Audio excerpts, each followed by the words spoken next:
Salam qoçlar. Hər birinizi xoş gördük mənim kanalımdan.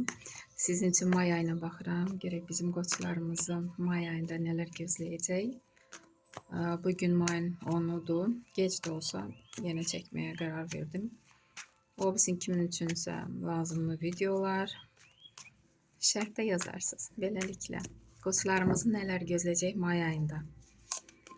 May ayının enerjisinə bir kart. Dekadalarımız.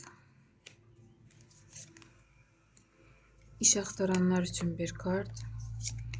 Sevgi gözləyənlər üçün bir kart. Problemləri olanlar üçün və məsləhət kartı. Deməli, qoçlar üçün may ayının enerjisinin 6-cı kubki. May ayı sakit keçəcək nisbətən. Çoxlarınız əzizlərinizin yanında olacaqsınız, səyahətə çıxacaqsınız, bir yerdə vaxt ayıracaqsınız da bir yerdə gəzməyə, əylənməyə. Çoxdan bəlkə də planlaşdırdınız, alınmırdı. May ayında bu baş tutacaq. Və burada may ayının əvvəlinə böyük arkan düşür, sevgililər kartı 6-cı.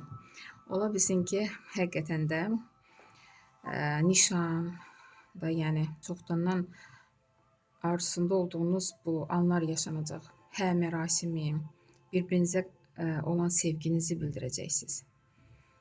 Ailə bünövrəsi bir sözlə qurulacaq və əgər artıq ailəsi olanlar aranızda varsa, burada iş üçün müqavilə bağlayıb işə düzələ bilərsiniz və yaxud şərikli iş qura bilərsiniz etibarlı bir şəxs ilə, ya rəfiqəniz ilə, ya dostunuz ilə. Çox müsbət kartdır.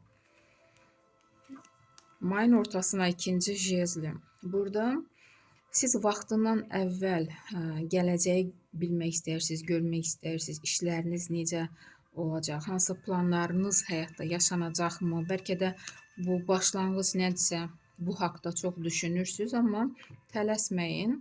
Çünki görürsünüzmü, qapı bağlıdır. Əvvəlcədən siz bunu bilə bilməzsiniz. Gərək yaşamaq ki, həyatınızı yaşayasınız ki da, o arzularınız nədirsə, onlara sarı addım atasınız ki, yaşanın. Ona görə əvvəlcədən ya kiməsə baxdırmaq mı deyim da falçılara, bu iş necə olacaq, buna can atmayın. Siz necə addım atacaqsınız, elə olacaq.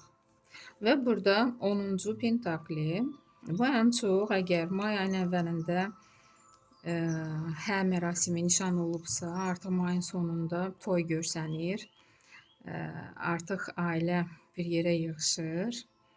Bir ailə qurulur da, deyərdim ki. Və burada ailəcə yenə də görsənir ki, burada dediyim kimi may ayına səyahət düşür də ailəlikcə. Bəlkə də mayın sonunda siz qərar verirsiniz, ailəlikcə harasa səyahətə çıxırsınız. Ev almaq istəyənlər çoxdankı arzunuz həyatda yaşanır.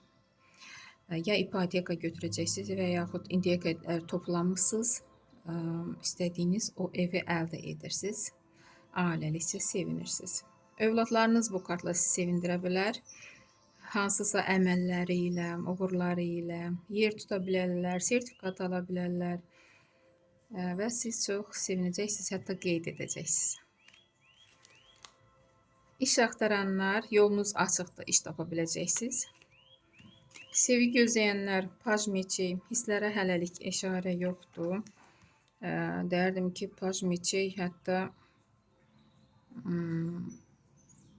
bəlkə də keçmiş sevgiliniz sizi hələ də deyərdim ki, izləyir. Ona görə bəlkə də sizdə kimdəsə sıxıntı var bu izlədiyinə görə, siz hiss eləyirsiniz. Və burada 3-cü meçi problemləriniz necə olacaq? Problemləriniz bu əmələ işarədir. Ola bilsin ki, kimsə sizə əməl edir, ya söz-söhbət şayə buraxır. Bu həm də ki, söz-söhbətə də işarədir ki, sizin işləriniz alınmasın. İş yerində, kollektivdə sizin haqda şayələr buraxarlar da, problemləriniz belə ola bilər və siz güclüsünüz. Onları yerində oturmaq bacaracaqsınız. Məsləhət kimi mak kartı düşür. Çalışın, balansı tutmağı bacarın.